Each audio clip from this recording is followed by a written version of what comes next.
جن کے پاس نیکیاں ہی نیکیاں ہوں گی، جن کے نامہ اعمال میں نیکیاں ہی نیکیاں ہوں گی۔ حدیث کے الفاظ ہیں کہ تہامہ پہاڑ کے برابر نیکیاں ہوں گی، لیکن اللہ کے نبی بیان فرماتے ہیں کہ کل قیامت کے روز ان کی تمام نیکیوں کو برباد کر دی جائے گی، ان کی تمام نیکیاں برباد ہو جائیں گی، ان کی تمام نیکیاں ضائع ہو جائے گی، تمام نیکیاں برباد ہو جائے گی۔ حضرت ثوبان رضی اللہ تعالیٰ عنہ سوال کرتے ہیں،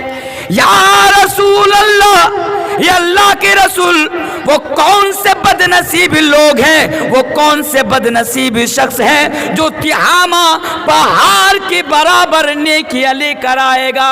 اس کے باوجود بھی ان کی نیکیاں ان کو جنت تک نہیں لے جا پائیں گی، ان کی نیکیاں ان کو اللہ کے عذاب سے بچا نہیں پائیں گی، ان کی نیکیاں ان کو جہنم کی آگ سے بچا نہیں پائیں گی۔ حدیث سنیے، نبی بیان فرماتے ہیں کہ میری امتوں میں سے کچھ لوگ ایسے آئیں گے جن کے پاس تہامہ پہاڑ کے برابر نیکیاں ہوں گی، یعنی بہت ساری نیکیاں ہوں گی، لیکن کل قیامت کے روز ان کی نیکیاں کام نہ آئیں گی، ان کی نیکیاں برباد ہو جائیں گی، ان کی نیکیاں ضائع ہو جائیں گی۔ ثوبان نے سوال کیا کہ اللہ کے رسول، وہ کون سے بد نصیب لوگ ہیں جو اتنی ساری نیکیاں تو لائیں گے لیکن لانے کے باوجود وہ جنت تک نہیں جا پائے گا، یعنی ان کی نیکیاں ان کو اللہ کے عذاب سے نہیں بچا پائیں گی، وہ کون لوگ ہیں؟ تو اللہ کے پیارے رسول جناب محمد رسول اللہ پڑھیے صلی اللہ علیہ وسلم نے بیان فرمایا تھا کہ وہ لوگ ہیں جو تنہائیوں میں برائی کا ارتکاب کیا کرتا تھا، وہ لوگ ہیں جو تنہائیوں میں غلط کام کیا کرتا تھا،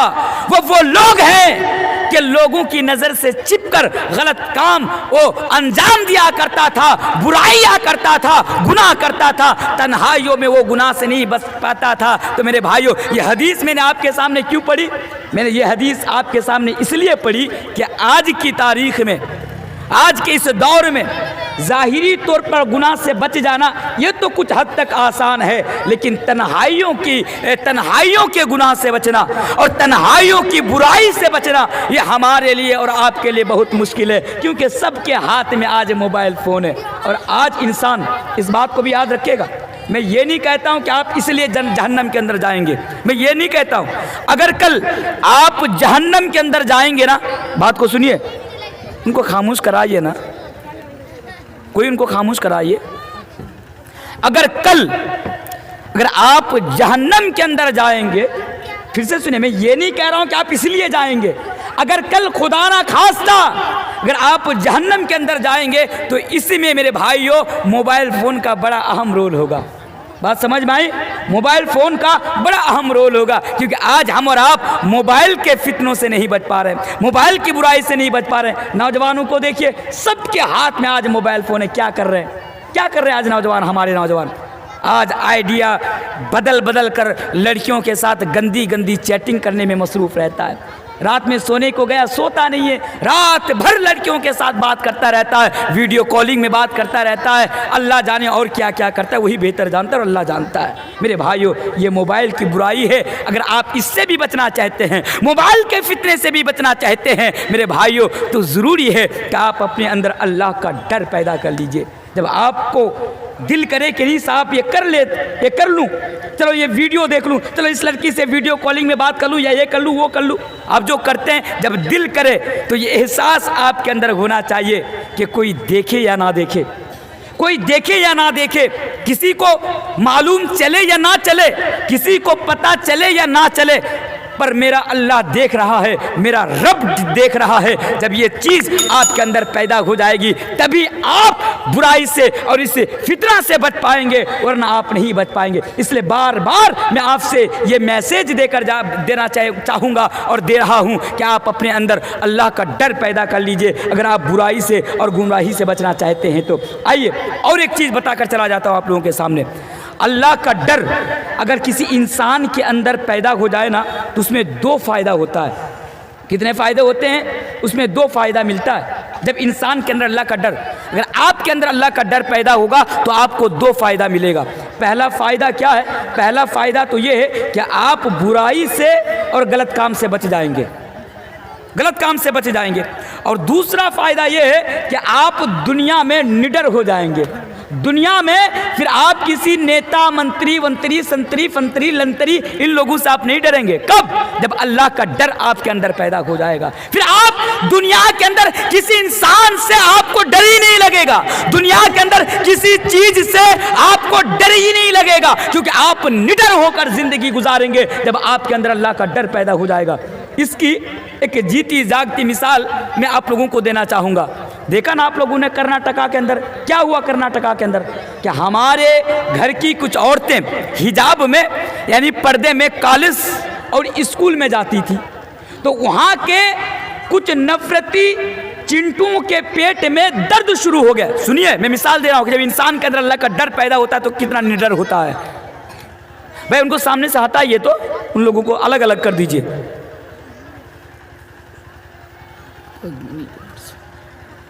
تو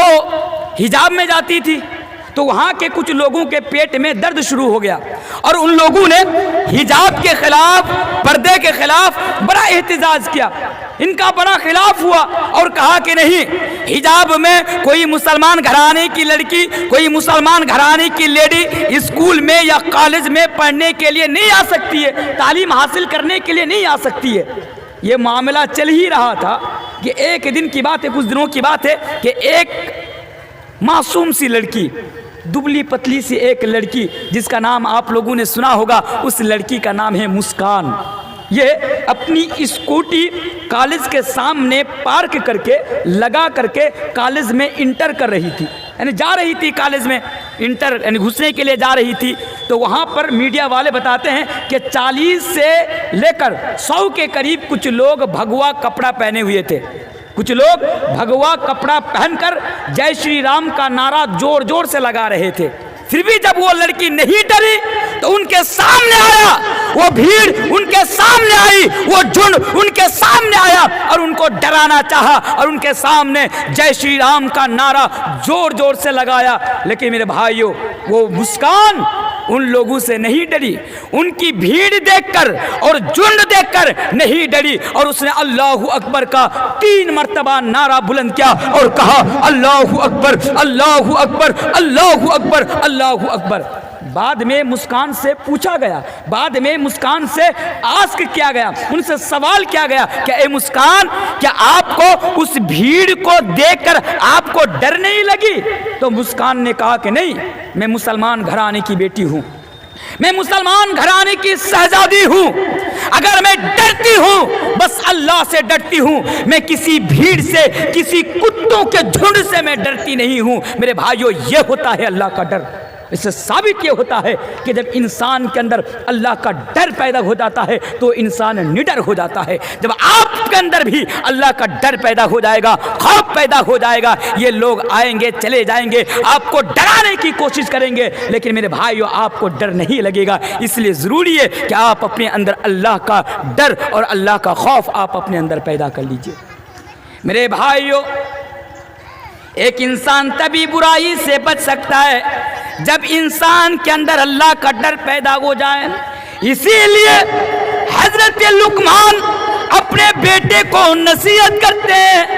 حضرت لقمان اپنے بیٹے کو وصیت کرتے ہیں، اپنے بیٹے کو حکم دیتے ہیں، اے میرے بیٹے سنیے، اگر آپ باپ ہیں، اگر آپ کے گھر میں آپ کی اولادیں ہیں، اگر آپ کے گھر میں آپ کا بیٹا یا بیٹی ہے، تو سنیے کہ ایک باپ کو کیسا ہونا چاہیے، ایک باپ کی ذمہ داری کیا ہے، ایک باپ کی ریسپانسبلٹی کیا ہے۔ سیکھیے حضرت لقمان سے کہ ایک باپ کیسے بنا جاتا ہے۔ ہم اور آپ تو وہ انسان ہیں کہ بچہ پیدا کر کے چھوڑ دیتے ہیں، اب بچے کی پرتی، اولاد کے پرتی اب کیا رسپانسبلٹیز ہیں، کیا ذمہ داریاں ہیں، کیا دائتو ہیں، ہم اور آپ نہیں جانتے ہیں، نہ جانتے ہیں، نہ ہم اس کو نبھاتے ہیں، نہ ادا کرتے ہیں۔ ایک باپ اپنے بیٹے کو وصیت کرتے ہیں، کیا وصیت کرتے ہیں؟ اے میرے بیٹے یا بنی انہا ان تک مثقال حبۃ من خردل فتکن فی صخرۃ او فی السماوات او فی الارض یأتی بها اللہ. اے میرے بیٹے اگر ایک رائے کے دانے کے برابر بھی کوئی چیز، رائی کا دانہ، رائی بڑی چھوٹی ہوتی ہے، رائی کا دانہ بڑا چھوٹا ہوتا ہے، اگر یہ رائی کا ایک دانہ، اگر یہ چیز آپ کی نظر کے سامنے پڑی رہیں گی نا تو وہ چیز آپ کو نظر نہیں آئیں گی، رائی کا دانہ آپ کو نظر نہیں آئے گا. لیکن کیا مثال دے رہے ہیں حضرت لقمان اپنے بیٹے کو اور کس انداز میں سمجھا رہے ہیں. اے میرے بیٹے یا بنی انا ان تک مثقال حبۃ من خردل فتکن فی صخرۃ او فی السماوات او فی الارض یأتی بها اللہ. کہ میرے بیٹے اگر ایک رائے کے دانے کے برابر بھی کوئی چیز آسمان کے نیچے، زمین کے نیچے، کسی پتھر کے نیچے، کسی چٹان کے نیچے اگر وہ پڑی رہیں گی، اگر وہ چھپی رہیں گی تو اللہ کی نظر کا عالم تو یہ ہے، اللہ کی قدرت کا اور اللہ کی پکڑ کا عالم تو یہ ہے کہ کل قیامت کے روز اللہ تبارک و تعالی اس کو بھی سامنے لے کر آئے گا. کیا میسج دیا؟ یعنی اپنے بیٹے کو یہ سمجھایا کہ میرے بیٹے اگر تم دنیا کے اندر، اے میرے بیٹے اگر تم دنیا کے اندر اگر کوئی غلط کام کرو گے، چاہے وہ لوگوں کی نظر میں ہو یا لوگوں کی نظر سے آڑ ہو کر، یا وہ بڑا ہو یا چھوٹا ہو، تم کوئی بھی کام کرو گے تو کل قیامت کے دن اس کا بدلہ تم کو دے دیا جائے گا. اگر تم اچھا کام کرو گے تو اس کا بھی بدلہ دے دیا جائے گا، اگر برا کام کرو گے، اگر غلط کام کرو گے تو اس کا بھی بدلہ تم کو دے دیا جائے گا. اللہ قرآن کریم کے اندر بیان فرماتا ہے اگر ذرہ برابر بھی نہ، اگر ذرہ رائی کے دانے کے برابر بھی نہ اگر آپ غلط کام کریں گے تو کل قیامت کے روز اس کی سزا آپ کو ضرور ملے گی. اگر پھر